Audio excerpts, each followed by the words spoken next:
நம்மளுடைய இந்த அரசியல் பயணத்தில் மிக மிக மிக முக்கியமான ஒரு காலகட்டத்தில் நாம் இருக்கிறோம். நான் ஏன் இதை இவ்வளோ அழுத்தமாக சொல்கிறேன் அப்படின்னா,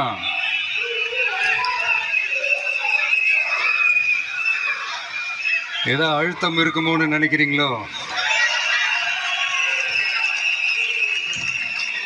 அழுத்தமா நமக்கா?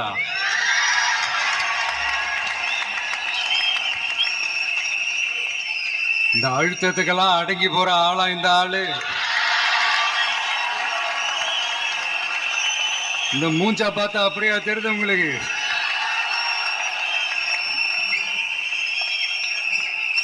அதனால அப்படியெல்லாம் நடக்காது. அதுவும் முக்கியமா நம்ம கிட்ட அதெல்லாம் நடக்கவே நடக்காது.